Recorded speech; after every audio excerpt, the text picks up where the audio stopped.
ठीक है। बिस्मिल्लाहिर्रहमानिर्रहीम। अभी आज हम लेसन नंबर 3 करेंगे और मैं आपको साथ में बताता चलूँ। ख़त नस्तालीक में बिस्मिल्लाहिर्रहमानिर्रहीम।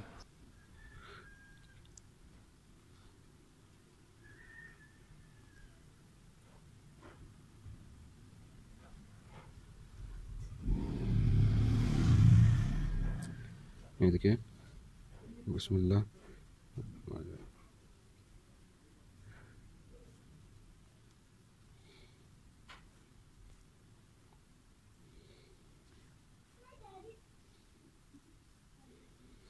ठीक है जी।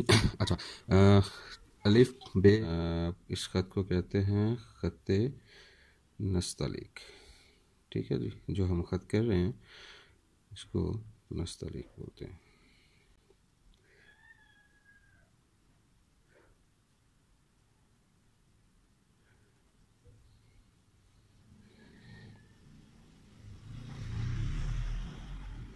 ठीक है। और ये जो उर्दू के अल्फाज हैं इनको हम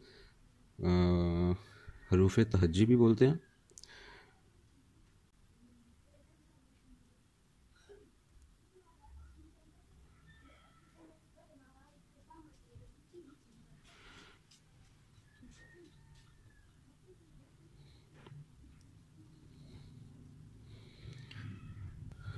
और इनको मुफर्रदात भी कहा जाता है।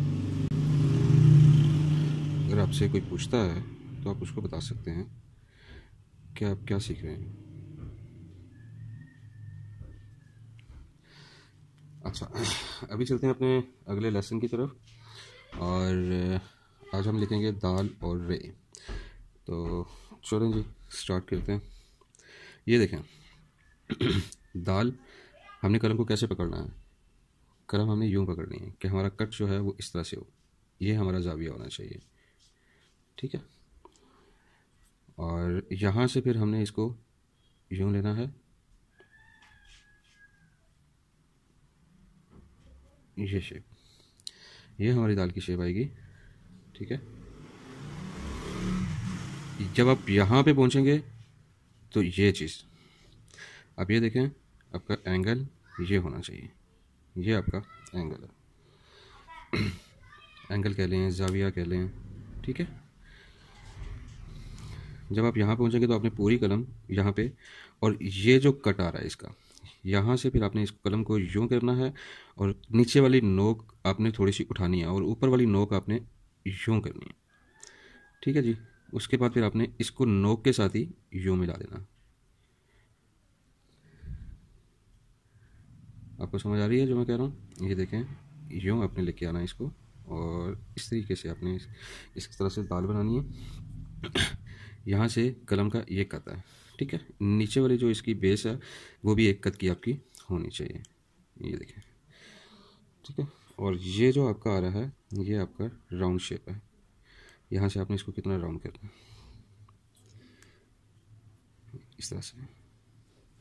अच्छा, अब नेक्स्ट है रे। अब ये देखें, ये चीज़ आप इसकी देखें ज़रा कि ये इस तरीके से एक प्रॉपर राउंड शेप बन रही है। ये आपको बताने के लिए, आपको समझाने के लिए इस तरह से किया जा रहा है। ठीक है जी। एक दाल और होती है, उसमें आपने कलम को बिल्कुल यूं रख देना 90 के एंगल पे। एक दाल तो इस तरह से आ गई, ये ऑलमोस्ट 65 के राउंड अबाउट या 70 कह लें। तो ये आपका आ रहा है 90 के एंगल पे। इसको भी आपने सेम इसी तरह से ये लेंगे और आपने इसकी राउंड शेप बनानी है। यूँ, ये आपकी राउंड बन गई। आपने ये देखें, यहाँ पे जब आप आ गए तो आपने इसको अपनी कलम को प्रॉपर, जिस तरह से मैंने आपको बताया कि कलम कैसे पकड़नी है, तो उसी एंगल पे जब ये आएगी तो यहाँ से आपने सेम वही काम करना है, नोक का इस्तेमाल करना और नोक का इस्तेमाल करके आपने इसकी ये नीचे से ये चीज़ बनानी है और ये भी एक कत होगी। ठीक है जी, ये भी एक कत होगी। अब आप इसके राउंड को देख लें कि ये इसका राउंड शेप है। ये राउंड शेप आपने लाजमी देनी है। कलम को बार बार यूज़ करें, बार बार देखें। इस तरह से भी करें। अगर आपको इस तरह से बनाना इजी लग रहा है आप इस तरह से बना लें। ये देखें,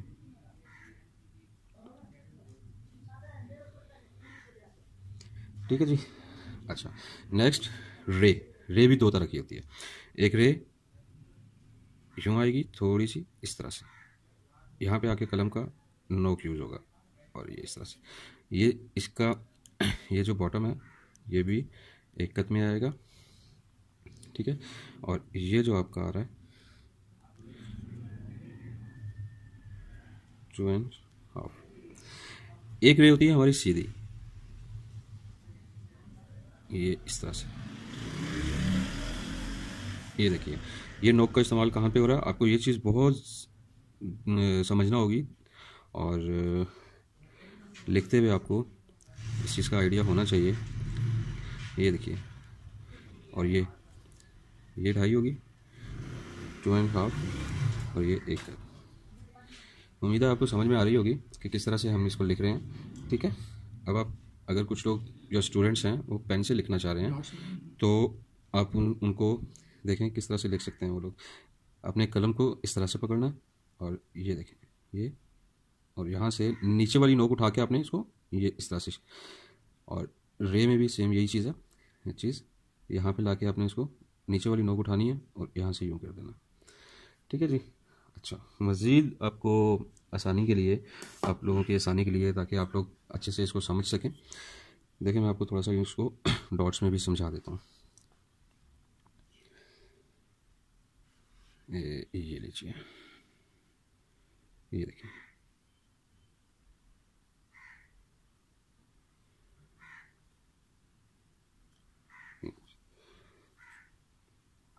जब आप यहाँ पे आ गए तो ये चीज़, ये आपका देख लें कलम का एंगल किस तरह से आ रहा है, इस तरह से आपने इसको लेके चलना है। ये आपको, आपके लिए आसानी हो जाएगी, आपको बहुत अच्छे से समझ आ जाएगी कि किस तरह से कलम का एंगल आ रहा है और ये राउंड शेप किस तरह से बन रही है। और फिर ये आप इसके नीचे वाले जो इसका रे का नीचे वाला हिस्सा है इसको भी आप देख लें किस तरह से आ रही है, ठीक है। अब इसके अंदर देखें, ये यहाँ पे आके ये इस तरह से, ये देखें ये, और यहाँ से आपने इसको